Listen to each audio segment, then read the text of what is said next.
1 second.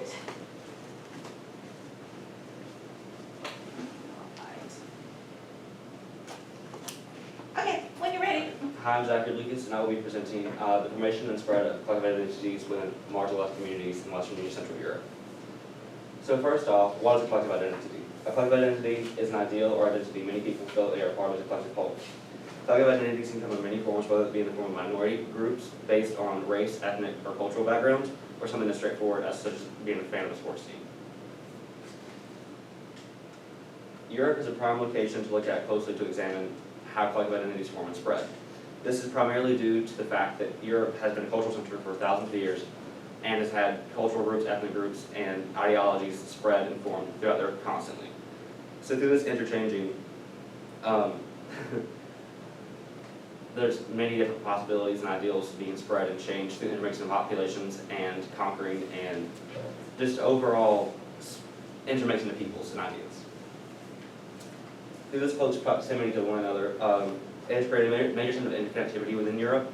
As anybody who's been to Europe knows, there's essentially an ideal of people have at a local, regional, national, and even international and European level as a collective identity as a whole that they identify with. Another point that was discussed within a study about the European Commission, which is a branch of the European Union, was how through people gaining and losing relationships throughout their lives, they also gain ideologies and collective identities from those people. What this intermixing does is essentially creates a conglomerate of people, not conglomerate of people, a conglomerate of ideals and collective identities within the person, essentially making a mosaic of themselves.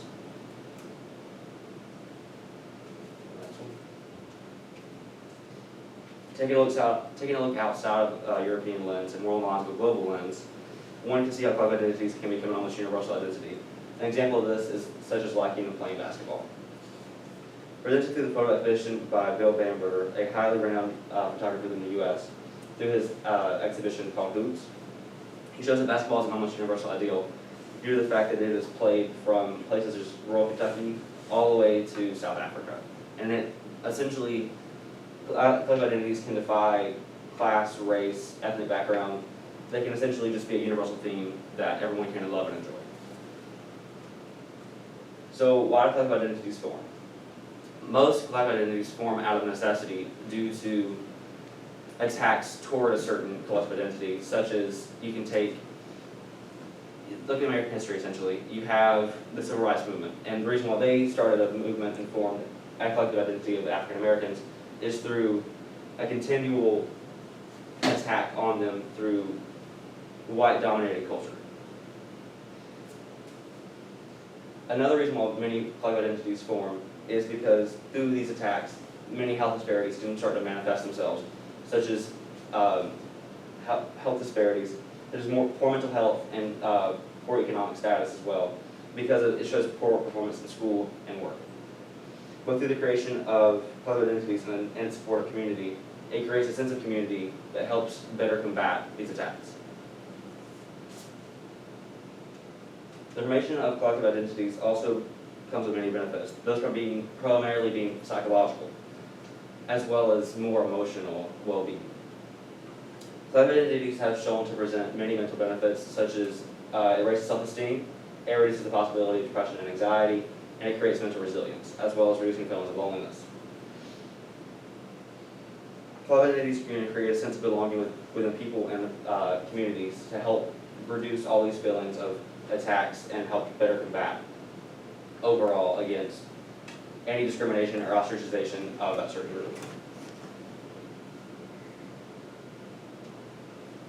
To even further the mental benefits of collective identities, they can be paired with and intertwined with sports. As is already well known, sports can create that sense of community as well as promoting very many mental benefits, such as what aforementioned was reduced anxiety and depression, a raise in self-esteem, and being mixed with collective identities to create essentially a super form of that identity to overall create a betterment within somebody. Within a study put out by Alicia Garcia Falvarez, she worked with the Official College of Psychologists in Madrid, Spain. She essentially figured out that physical activity promoted not only physical health as well as it released mental endorphins, to make the intermixing highly beneficial to someone.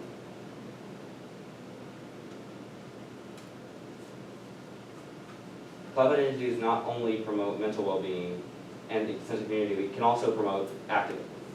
Besides psychological and mental benefits, collective identities can be used to promote social movements. And through these movements, they have a greater ability to form when people have an identifying with a singular mindset or goal to work towards, which can translate through into social movements or reform.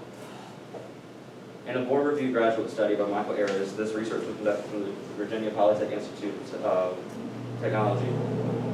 It presents the factors that make collective ideals and identities very good vessels for social movements. They primarily stem from this because of the fact that due to the majority of them forming out of necessity, out against discrimination or marginalization, this presents a whole pool of individuals that want that marginalization to stop and essentially be able to overcome it. As a collective identity begins to strengthen and spread, they tend to get more power in the social sense, as well as an overall better ability to combat these attacks and marginalizations against them.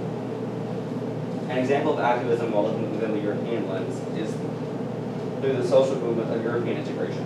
What this integration wants to do is essentially to create a European identity as a whole and reduce the effects of nationalism and protectionism throughout Europe. And another example of a collective identity being used for activism is the feminist movement. It started back in the 60s as more like a women's liberation. It wants equality between the sexes, and through uniting women under a single ideal of equality, they have gained support throughout the decades and become into essentially what it is now, holding many rallies and parades and marches in the name of equality.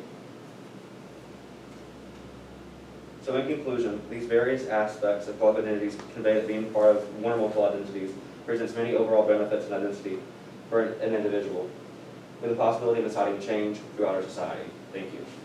All right. So that was 7 minutes and 10 seconds. And let's look at your questions here. Let's see. How did you handle the differing perspectives in order to reach a conclusion?